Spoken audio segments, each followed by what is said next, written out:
Welcome to MidField Sportscast. And our first episode of the Divided Friendship Podcast.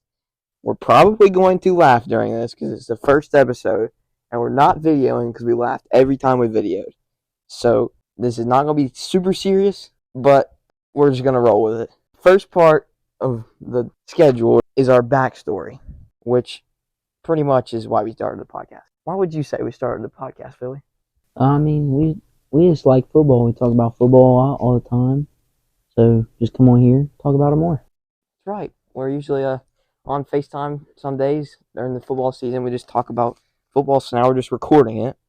Right now, obviously, it's off season. And now we move on to the podcast title. Why would you say we named it Divided Friendship Podcast? It's pretty clear. You like Ohio State. I like Michigan. Yes. So we're probably going to argue a lot on this podcast when it's farther in the season. Especially whenever it gets down to rivalry week. Yes, that's going to be terrible, but we're going to roll with it. It make for a good episode. I'll tell you that much. Okay.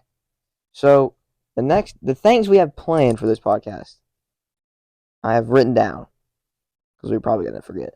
We have the college football preseason top 10, our top players at every position on offense, which Philly's wrote down his own and I've wrote down mine, right?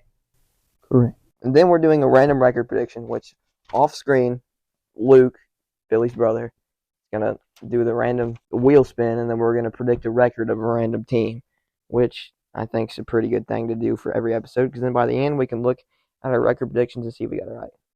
We're getting some wild teams like Louisiana Monroe. We're not going to know anything about them, but we're just going to roll. We'll know nothing about them. We'll make our predictions. We'll see how good they are at the end of the year. All right.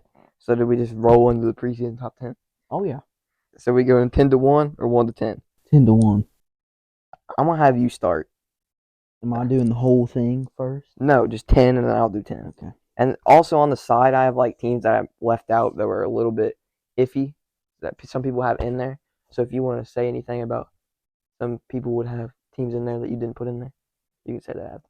All right, so my number 10, I had Clemson. They got Cade Klubnik coming back for him.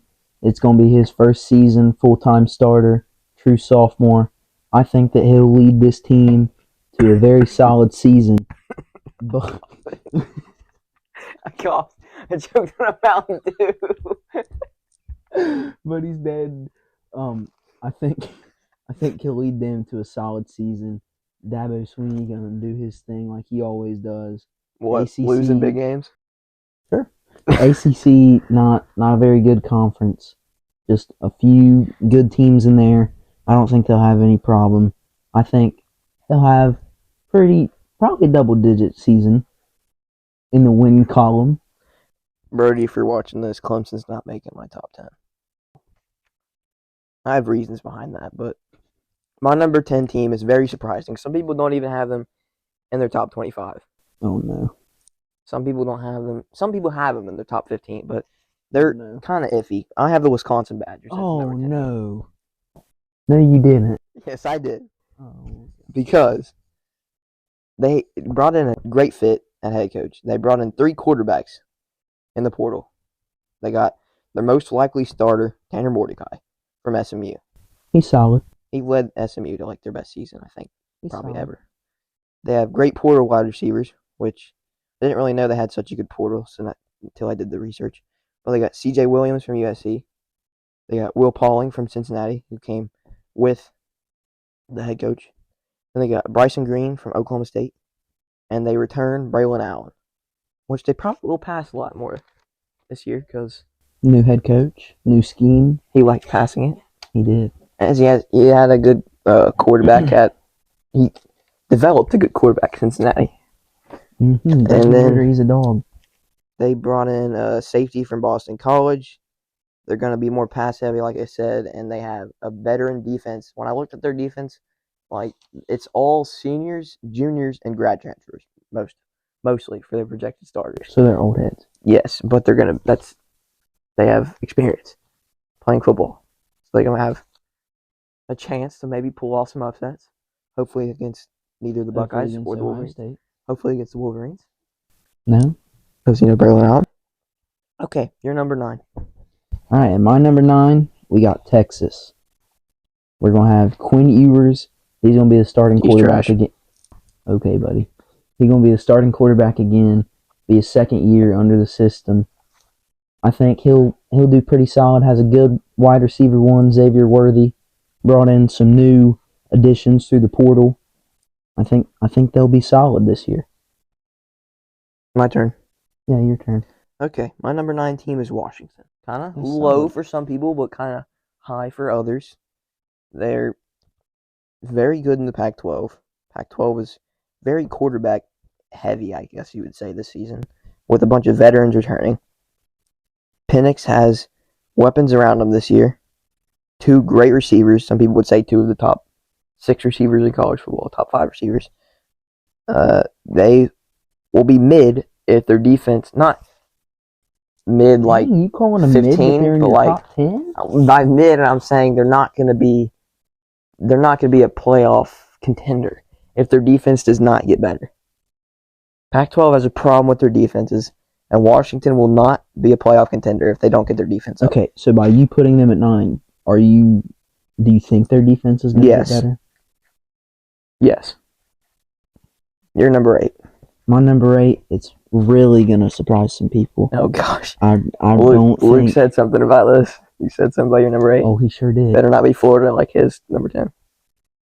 Yeah, I think this is a little low for most people on theirs, but my number 8 is Alabama. Whoa. I really don't know if they have an actual QB1 this year. Tyler Buckner, he didn't look very hot at Notre Dame. Jalen Milroe, he didn't do good in the games he played in. Nick Saban, he's still Nick Saban. Great head coach. They've got a great team around that, but I don't know if the quarterback play is going to be able to lead them. They don't have that many good receivers this year. That's all right. They didn't have good receivers last year. Well, they're Alabama, so it doesn't really matter that much. My number 8 is Penn State. Ooh. Kind of low, but I like it. They got great running backs. Katron Allen and what's the other guy's name? Nick Singleton. They always have a pretty solid defense. And they kind of let up on some of the big games against Ohio State and Michigan. They give up like 40 points most of the time. But besides that, they dominate the Big Ten. And they dominated Auburn last year. Mm-hmm. In Auburn's home stadium. Yes, very surprising, but we like that for the Big Ten. They got a really good quarterback this year. 5-star. I don't know if I'm buying the Drew Aller hype. 5-star. He's not played a lot, but he can get carried by those running backs. I don't know if I'm buying the hype on him. They got a good receiving core this year. It's usually okay, and they got some speedsters. But they brought in Cephas. They lost a lot, but few, if that makes sense. They lost some players to the draft, but few meaning talent-wise. They didn't lose that much. They bring back a lot of talent. They do still have a lot of talent on that roster from last year. Number 7. Number 7, team you've already listed. I have Washington. I think Michael Penix and Rome Odunze, I don't know how you say that. I think that they can carry this team offensively. Now, I do agree their defense does need to be very good throughout the year for them to stay this high, but I think they can do that. And I think that they will finish this season as a top 10 team in the country. Very reasonable there. Okay. Very reasonable. My number 7 is Florida State. Okay. They've got a top QB in the country. I'm pretty sure last time I checked, he was 3rd in Heisman odds. Very solid QB. And in my opinion, they're the best team in the ACC. The ACC is very weak. They're not a good conference. Mm-hmm. The worst Power 5 conference. I think they're the worst Power 5 conference, at least this year. Yes. They're the best team in the ACC. They got a top quarterback. Their defense is mid, I would say. Not crazy good, but not bad. They do have one very good defensive player, though. Jared Verse. Yes. He's good D-end. He's tough to stop. If he dominates this year, they'll maybe even get it even higher than 7, probably. It's almost like if you have Florida State in your top 10, you're not going to have Clemson. And if you have Clemson in your top 10, you're not going to have Florida State. Yeah, Clemson's not making my top 10. I don't think two ACC teams would be in a top 10 together. I don't see a scenario when they're both in the top 10. Yeah, ACC just isn't good. My number 6, another team you've already said, I just have them a little higher. We're going Penn State. Great running back duo.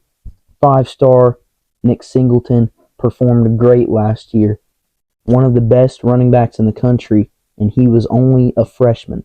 And then his backup, Katron Allen, very good as well. Would not be a backup at like any team in the country besides there. But he kind of got overshadowed by how good Nick Singleton was. And he's still very good running back. So even though he's not the starter, you can't sleep on him. Drew Aller, still don't know if I'm buying the hype, but like you said, I do think he's very young. That the running back core will be the heart of this offense, and I do think that they will be able to get the job done. We're on 6, right? Yep. USC. Below, kind of. They bring back the Heisman Trophy winner, Caleb Williams. Consensus number 1 overall pick. Yes. They have good portal recruits. They always have. Lincoln Riley brings in those recruits in the portal every single year. But also, I don't see USC winning a championship with Lincoln Riley as their head coach. I don't see Lincoln Riley winning a head coach probably his entire career. Winning a head coach? Winning a national championship his entire career. As long as that defense is so bad, because it has been terrible every single year Lincoln Riley's been a head coach. It has been awful. Even dates back to the Oklahoma playoff days. Yes. There were always shootouts. Every Oklahoma game was almost a shootout. They also got to figure out how to beat Utah. They do. Utah's my favorite team in the Pac-12. Does that mean I think they're going to win it? No. But they're so fun to watch. They were last year. My number 5, I have USC here. Caleb Williams, Heisman winner last year. He himself can win you some ball games. But good receivers, solid running back. I don't think I can put them inside the top 4 because of how bad that the defense. I wouldn't even call it bad. It's just not good enough to be top 4 worthy. It's not a playoff defense. It's not a playoff defense. He can get some good defensive recruits sometimes, but I don't know what it is. It's just he can't seem to put together a good all-around defense. The worst playoff defense would probably be that LSU defense from 2019. That won it. But they do have the greatest offense probably in college football. Probably. If not one, it's 2. Yeah. For sure. Yeah. All right, you're number 5. I have Alabama. 5 or 4 is usually where you see Alabama. And I could see my 4 or 5 being switched, which might give you a hint on who number 4 is. No clue. It's another SEC team. Don't take a guess. I know now. Keep your mind there. They got, like Dawson said, they got quarterback problems. Spring game did not go well with their quarterbacks, and they had to bring in Tyler Buckner from Notre Dame, which they brought in Notre Dame's offensive coordinator. Notre Dame never really has a good offense, and their defense in big games gives up so many points. But it's Nick Saban. That's why you had him at 8, right? I did. Nick Saban by himself, I have him at 5. If not such a great, legendary head coach and a very good defense, I don't know if I'd have them inside my top 10, to be honest with you. A very good defense might not give up so many points against Tennessee and LSU like they did. I wouldn't even call the LSU one a lot. That's just not very LSU. Good. 32. Yeah. I was kind of used to good defenses till the past 3 years. All right, my number 4, kind of a hot take here. My number 4, I'm going Oregon. Whoa. I think that Bo Nix, Whoa. I have him as a top 3 Heisman candidate right now. I have Caleb Williams. Whoa. Bo Nix at 2. And then number 3, I'd have to probably go Marvin Harrison or Blake Corum. But I think that he is a very good quarterback. It's just he needed to unlock his potential. He needed a fresh start from Auburn. And I think that Dan Lanning, second-year head coach there at Oregon, did a great job his first season. I think he can take that extra step the second year. Good running back, Bucky Irving. Good receivers. Solid defense. Wouldn't say it's very good, but I would say that defense will get better this year. They should. He was the defensive coordinator. He was the defensive coordinator and at Georgia's Georgia. defense has been good for the past 7 years, 5, 7 years, something like That's why I'm saying that. I think Dan Lanning can take big steps in his second year, especially with a good quarterback. My number 4 is LSU. They have pretty good portal for such a big school, if that makes any sense. Usually, like Alabama and Georgia and Michigan and Ohio State, they aren't going out into the portal as much as teams like USC and Florida State, and maybe even you'd say Penn State. But maybe. They had a pretty good portal. They have a veteran quarterback who was pretty good at Arizona State and was very good last year at LSU, upsetting, I think they were top 4 Alabama. I don't remember. But it was a good Bama team. Yes, good Bama team. But compared to other LSU cores, they have a weak wide receiver core, in my opinion. I'm really not sure who they have this year. Exactly. They don't have a star receiver. Last year it was Butte. Mm-hmm. Which, he's a little weird. just see why he went to the draft. He's a little funky. But they're weak at wide receiver. And like I said, number 4 and 5 could be switched. I had like an arrow drawn, actually, because I was thinking of switching Bama to 4, but I decided to stick with my gut. Number 3. I like that LSU one, but it may surprise you hearing this. They're not in my top 10. Nowhere. Oregon's not in mine. We just kind of flip-flop those then. Yeah. But my number 3, I do have the Ohio State Buckeyes. I have a feeling our top 3 is going to be the same. Yeah, probably. It's just like the consensus top 3 in the country. But obviously, offense led by Marvin Harrison Jr. You've got great defensive line play. Secondary should be good this year. Should. Gosh, said that last year. Yeah. Pain. Travion Henderson, their running back core. Don't forget Dallin Hayden or mine. Their running back core. It's pretty good. Probably one of the best receiving cores in the country. Probably. But, yeah, probably. Okay, buddy. I'm not for sure. Who would be the other competition? Michigan. Oh, okay. Oh, yeah, they're a great receiving core. But the one big question mark surrounding the Buckeyes this season is, are they going to get good enough quarterback play from whichever quarterback they decide to start? I know both of them were very highly touted recruits out of high school, but we have not seen them play in a college football game that means something before. Hey, I watched them play at Toledo. Oh, they were pretty good. What was that score, like 77-21? Exactly. Memory. Okay. Number 3. Sorry. I'm not done. So, I think that they'll be good enough to stay in the top 4. Just eager to argue this. Huh? I'm just eager to argue this a little bit. I think that they'll probably end up going with Kyle McCord. I don't think Devin Brown will beat him out in practice, but we will see what happens. We'll see what head coach Ryan Day decides to do. Now I'm done. Okay, this is probably going to be the longest speech I've had the entire time. Number 3 is Ohio State. They got Marvin Harrison Jr. They got Emeka Egbuka. They got Julian Fleming. They brought in Carnell Tate and Brandon Ennis.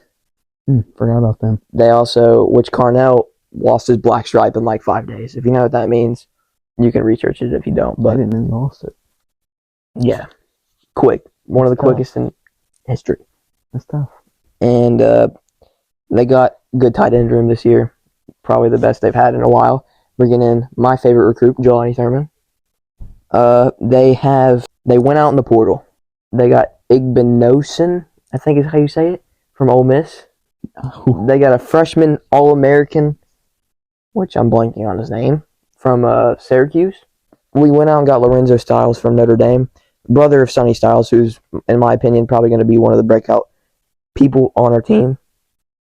You have good D-line, one of the best D-lines in the country, but they have to play up to their potential. They have to play a lot better. They do. Are they playing good? Yes, but is it Ohio State level? No. They got a little roughed up last year, didn't they? In one certain game, yes, they did. But, like you said, quarterback play. Devin Brown is more mobile than Kyle McCord.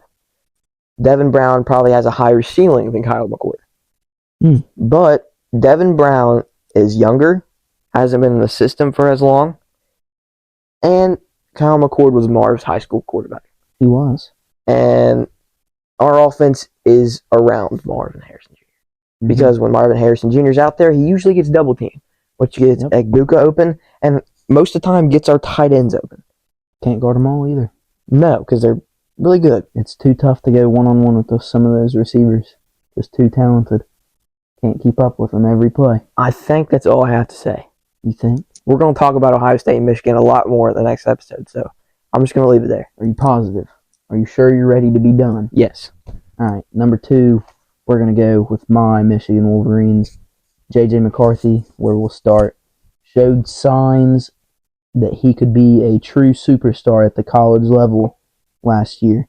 But that TCU game, that was not the greatest. He still showed some flashes there, made some big throws, also made some very costly mistakes, some very costly interceptions. He's very young, though. He was. Compared to, it was his first year starting, and he took his team to the playoffs. Exactly. And then we go to the running back room. Gosh. I forgot to talk about Ohio State's running back room. I asked you if that's all you had. All right, our running back room. Donovan Edwards, Blake Corum, and then you got C.J. Stokes, Cole Cabana. You got all the other dudes trickled in there. Is Cole Cabana your favorite recruit from last year? He sure is. And you have all the other players trickled in there. I think that probably Michigan has 2 of the top 3 running backs in the country. Would you argue that? Would I argue that? Probably. 2 of the top 5. Receiver room, not really. They don't really need receivers, though. Let's be honest. Right. Their offense is not. Offense very run heavy. But for those games where we do need to pass the football, we have to have receivers that can make plays. Cornelius Johnson obviously showed big signs that he can make plays last year against Ohio State. Oh. Huh? I didn't say nothing. Huh? Didn't you lose? I was going to say, didn't you lose 2 receivers to the portal? We lost. Did you need them? Andrell Anthony. I think we really underutilized him. He should have been one of the receivers last year. I don't know why we didn't use him. Wait, I don't know if we lost 2. We lost 1. I know that for a fact. We lost Ronnie Bell to the draft. He was our receiver for a long time. He was one of the guys. Then we got Roman Wilson. Oh yeah, we lost AJ Henning in the portal. That's who else. He went to Northwestern. We got Roman Wilson. What an upgrade. Very speedy receiver. Deep threat. What we need. Good hands. Quick. We got sophomore Darius Clemens. I think he'll probably be our receiver 3 this year. He's solid. he's solid. All right, tight end. We got Colston Loveland. Yeah, very good tight end. Still, he's very young. True freshman last year. He balled out against Ohio State. He sure did. Our see linemen, both sides of the ball, very great. I'm taking a long time. It's fine, but I'm gonna go into Ohio State's running backs for like 2 minutes after you're done. We got probably the best offensive line in the country, if not top 3. You had the best last year, and you lost your center, and that's it. Center and one of our guards. And we'll talk more about Michigan's line and our best players in the portal. Yes, you did actually. We got the best center in the portal. We sure did. We always have solid transfers on the line. Now our defense, Will Johnson, best corner in the country. You can't argue that. Best one-on-one corner in the country. And I truly believe that. No bias there. Great secondary. Great front 7. I think that we'll be very solid next year. We got a replacement for Jake Moody. He's not going to be a Jake Moody, but that dude was unreplaceable. But he could be solid. Remember that one thing we saw? Stop me. Remember that one thing we saw of all them Final Fours and Frozen Fours you've been to and you haven't won the championship? That's okay. You got to change that. It's on the way. Okay. I'm going to go back to Ohio State's running back room. Let's start with Travion Henderson, most likely our starting running back. Last year, he was dealing with a lot of foot pain, and he said in a interview yesterday that he was scared of a little bit last year. He did not hit the hole very quick. He wasn't as shifty as he usually was because every plant he took, he was fracturing his foot even more because he fractured his foot last year. And then Mine Williams, he dealt with some injuries last year. He's more of our power back, but in my opinion, the best running back, most talented running back in our room is Dallin Hayden. I love that guy. He went off against Maryland. We should have used him more against Michigan. I say that every time. We definitely should have used him more. And also we have Chip Trainum returning. He played against Michigan a lot. Mm-hmm. Played good, actually. Very good. He was a linebacker, shifted to running back. He probably won't get as many touches this year, but we have a very not talked about, but very good running back core. I'm going to cut myself off right there. One last question before you cut yourself off. Okay. Do you think Dallin Hayden should be the starting running back? Not yet. Okay. Next year. Hopefully he doesn't transfer. Right. I swear if he transfers. You're number 2. We also have Evan Pryor. But hopefully he doesn't transfer either, but he tore his ACL last year. On to number 2, Michigan. Back-to-back college football playoffs. Back-to-back conference championship wins. Back-to-back wins against Ohio State. Mm-hmm. They have to get over the Georgia hump, though, in my personal opinion. They need to get there, if that makes any sense. They're there, but they have to win it. They have gotten to the playoffs many times. Ohio State's been doing the same thing recently, but we have actually won it before. You're number 1. It's very simple. Let's say it at the same time. Rice. The Georgia Bulldogs. Of course, Georgia. Do we really need to explain it? Back-to-back national champions. Great defense, year in, year out, all the time. Great defense. They've got a few threats on offense. They're going to come in with a new starting quarterback, though. Some people say the veteran Stetson Bennett. It was. I ignored it, though. Some people say they might start 3 quarterbacks next year, but still go undefeated. I don't know if I buy that. I'd say they might start 2. I think they'll start Carson Beck, and that's it. See that Snapchat story? I did. That's okay. Okay. 1, I have Georgia. Back-to-back titles. They're the kings of the SEC. Ooh. The kings of the SEC. The SEC runs through Georgia now. College Alabama no more? No. College football is ran through Georgia. Right now. For sure. Okay. That's it. That's our top 10 right there. About Georgia? There's not that much to say. Their defense is good. Great head coach. Great O-line. They love tight ends. They returned the best tight end in the country. Oh, how do we not talk about Brock Bowers? Although we do have to see how good their quarterback play is, though. Yes. Stetson Bennett, he got trashed a lot whenever he was at Georgia. I really don't think he was too bad of a quarterback. I hated on him at first. Me too. I'll admit it. But I really don't think he was that bad. Okay, I'm going to say some really quick things about teams I didn't have in my top 10. They're just like a sentence. Tennessee, D-Harv, if you're watching this, they didn't make my top 10. It depends on how Joe Milton plays. If he plays like he did at Michigan, they're not doing anything. Then they'll go 6-6. If he plays like he's looked in the clips that you see on going viral on Instagram and stuff, which that's just all talk, but if he plays good, they'll be good because they have weapons. They have all right defense. I don't believe in Oregon. They run through Bo Nix. Their defense has to get better. I think it will get better, and I think they probably will crack the top 10 by the end of the year. But I don't believe in them as much as I believe in maybe Penn State, Florida State, USC, and Alabama. I said Utah's my favorite team in the Pac-12. And you didn't Didn't put in my top 10. Cam Rising's off an injury. He's the most underrated quarterback in the country. But anybody off an injury usually isn't as good as they were before that injury. Mm-hmm. And they lost the best player on their team, Dalton Kincaid. He was a very good tight end for them. Yes. Clemson, they had a great hire of Garrett Riley, but Klubnik is young and not as much weapons at wide receiver as usual. Do you have anything to say about the teams you didn't put in your top 10? Left off LSU. I mean, I just don't think they're gonna.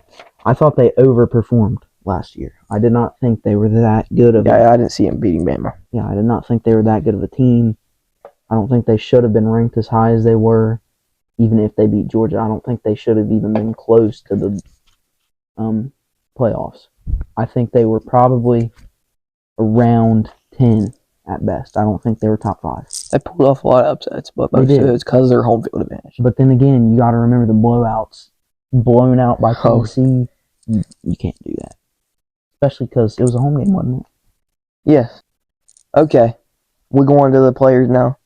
They should be a little bit quicker. Oh, and I left off Florida State. Yeah. But I also thought they overperformed. I don't think that they were really as good. Clemson's a better ACC team than Florida State? I think they will be. If you had to say something right now without doing any research, who do you think wins the ACC? Probably Clemson. I Okay. think their head coach is better than Florida State's, and I think that might be what it comes down to. I think their head coach is better too, but... All right, on to the next segment. Okay. This should go a little bit quicker than the last one. I'll go first this time. Shout out to y'all if y'all still listening. I'll go first this time because you went first last time. Okay. So we're just going to do, we have one quarterback, we have 2 running backs, we have 3 receivers, we have a tight end, and then we have right tackle, right guard, center, left guard, left tackle. Okay. I have some stats written down and stuff like that, but it's not that much of an explanation. Quarterback, I have Caleb Williams, and I have no explanation. I mean, same here. 4,500 plus passing yards, 42 touchdowns. He's doing my explanation picks. for me. Heisman. I mean, could he go back to back? Yeah, he could. Very easily. All right, running back 1, Blake Corum. Hate to say it, but he carried Michigan. Did he carry them in the Ohio State game? Absolutely not. But he carried Michigan up until Illinois. And then they showed that they didn't really need Blake Corum because Donovan Edwards went off. Illinois game had me scared. I remember that. I was kind of scared too because if you guys lost to Illinois and then you beat us like you did, we would have been not in the playoffs probably. Mm-hmm. But running back 1, Blake Corum. See, I'm a Michigan fan. Love Blake Corum. Love Donovan Edwards. But my running back 1, Quinshawn Judkins. Led the SEC and carried 1,500 plus rushing yards, 16 rushing touchdowns. He did this all as a true freshman there at Ole Miss. Not even a very good team. No. I think they were very overrated. And always are. He performed very well. So he's my running back 1 going into the next year. My running back 2 is Braylon Allen. You guessed it for some reason the other day. I figured I did. But I acted like you didn't. I know. He fell under the radar last season. Because Wisconsin was not very good. Compared to how they've been. But I see a bounce back year coming under a new head coach with a better quarterback. I know running. Graham Mertz.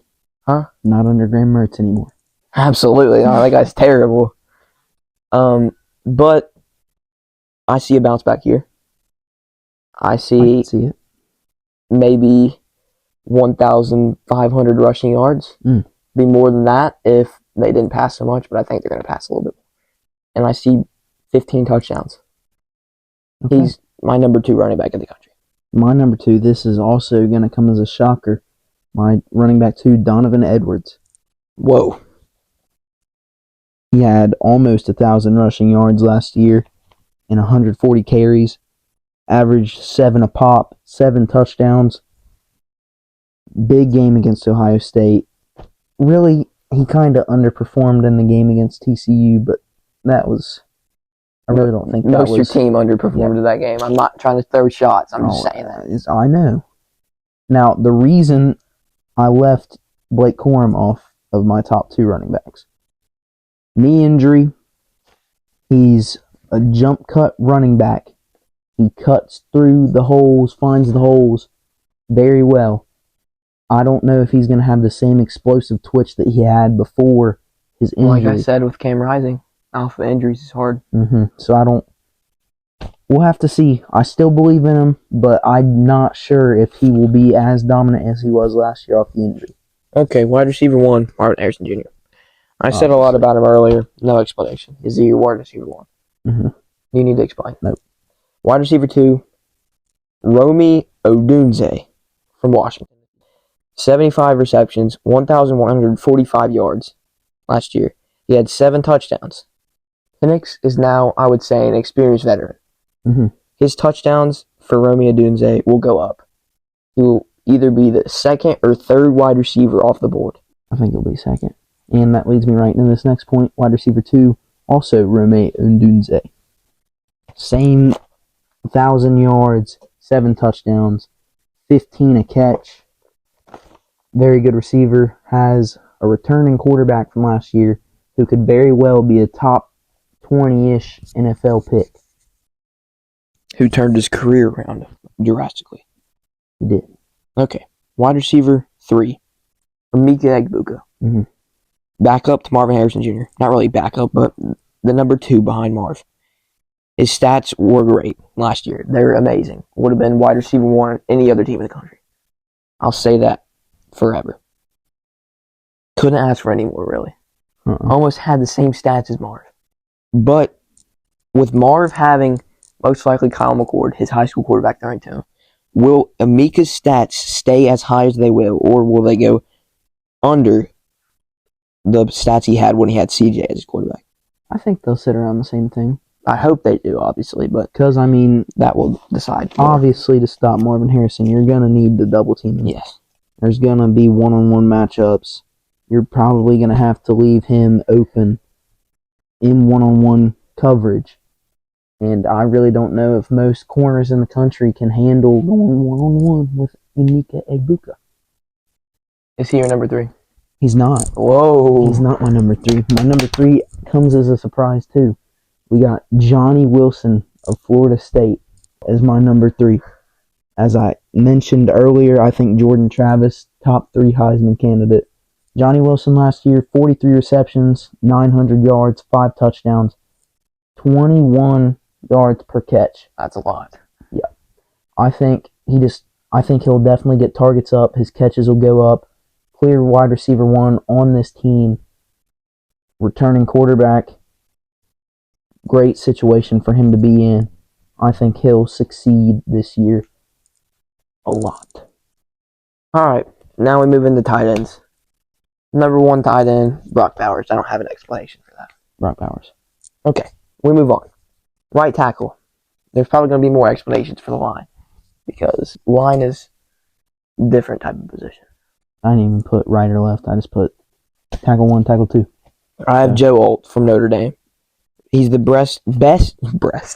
Whoa. Oh, shit. He's the best offensive tackle since Penesu. Prospect. In my opinion. He has great PFF grades, which most of these lineman things, me and Philly got him off PFF. Are they all the number 1 player at every position? No. But Joe Alt is because he's unanimous. Yeah. All right. Mine, also Joe Alt. I don't need an explanation. Okay. Right guard, Zach Zender. He had 389 pass block snaps last year and only allowed 9 pressures. That's crazy. That's really good. And his run block is very good also. Uh-huh. That's Michigan line for you. My right guard, Zach Zinter. Same thing. Great season last year at Michigan. Blocked very well. Won the lineman award. Not him himself, but the What the line. line did. Yep. I think he'll be very good again this year. Indeed. Okay. Center. Zach Frazier from West Virginia. 33 starts. 25 at center and 9 at guard. First team All Big 12. And he's a very physical center. From what I read and what I watched, he's physical. And that's a lot of experience, and also being first team All Big 12, I see him continuing that, wanting that honor again next year, being the best center in the country. Mine, I have Drake Nugent. He's a transfer from Stanford, transferred into Michigan. Yep. Filling in for the center on the best line in the country. Oluwatimi. Oluwatimi. I mean, there's obviously a reason Michigan went out and got him. They obviously see something in him. I think he'll perform very well. Yep. Left guard, Donovan Jackson from Ohio State. Top 15 recruit in the 2021 class. That'll show you that he was only a sophomore last year. He had a 76.7 PFF grade last year. That's top 10 among Power 5 guards as a sophomore. And he's going to be a junior, and I think he's the best left guard in the country. Your turn. Mine is Cooper Beebe. I think that's how you pronounce it. Kansas State guard, 6'4", 322. He's big, physical. I think he had a very good season last year on a good Kansas State team that overperformed expectations by far. No one saw them being that good. Won the Big 12 championship game, beating TCU, who ended up in the national championship game. Played on a very good team. Performed very well. That's all. Okay. Left tackle, I think this is unanimous. This is probably who you have. Olu Fashanu, I think.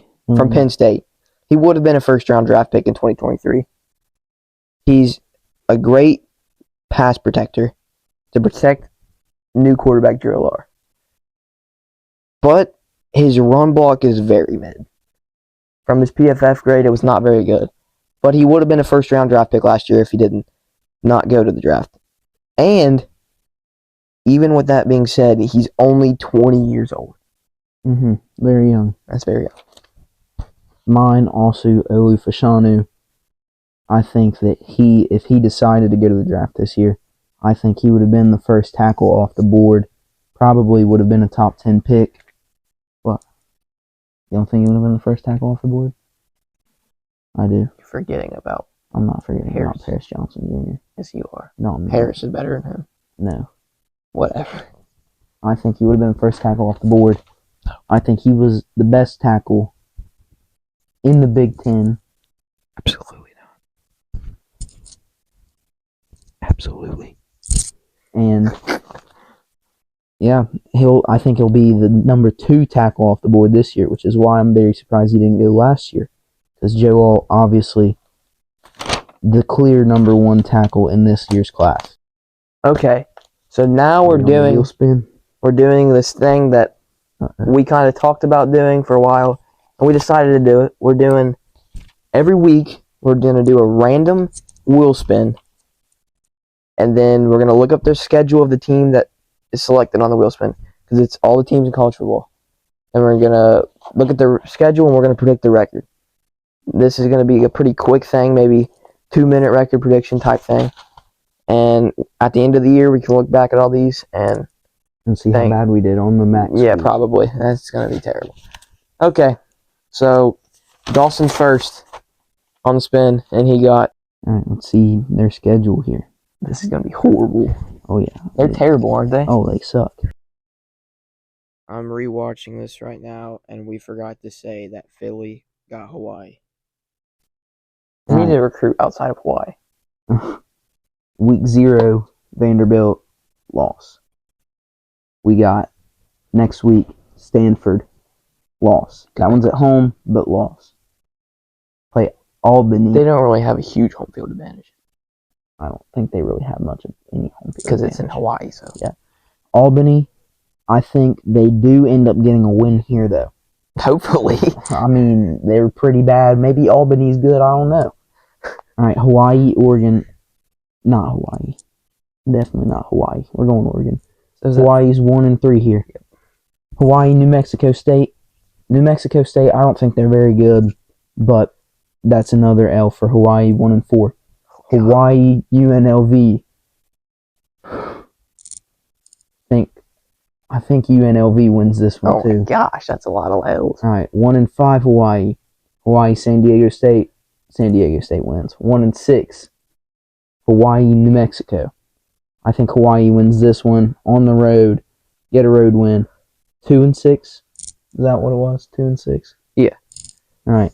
San Jose State, Hawaii. Going San Jose State. They're 2-7. So you said New Mexico beat New Mexico. Mm-hmm. Okay, that's 1-6. Now that's San Jose makes it. No. We got Albany. So it's 2-7. Oh, sorry. Hawaii, Nevada. Not Hawaii. Nevada. All right, that's Nevada. 2-8. Air Force, Hawaii. I'm going Air Force. 2-9 sir. Hawaii. Hawaii, Wyoming. Going Wyoming. They're home. 2-10 or 2-9. Colorado State, Hawaii. We'll go Hawaii to close out with a win at home. Last game of the year. 3-9. Not bowl eligible to end the season. Okay. Now my wheel spin. Spin it, Luke. Your phone. Look it up for me. Oh, gosh. Oh, goodness. I got Army. All right, the Golden Knights. UL Monroe. That's a win. Delaware State. That's a win. Ooh. UTSA. That's an L. Mm-hmm. Syracuse. That's an L. Boston College. That's an L. Troy. That's an L. It was tough. LSU. A huge L. So let me recount this. 2-5. Yeah, okay. You keep track of that. UMass. That's a dub. Air Force. Go Air Force. That's a dub for the Air Force. Holy Cross. That's an Army win. Mm-hmm. Coastal Carolina. That's an Army loss. 1-7. Navy. That's an Army win. Army, Navy. 5-7. 5-7. Nearly bowl eligible, but at the But end not of the quite. season, 1 game off. 5-7 Army, and you had 3-9 Hawaii. That will close this episode out. Thanks for listening. See you on the next one.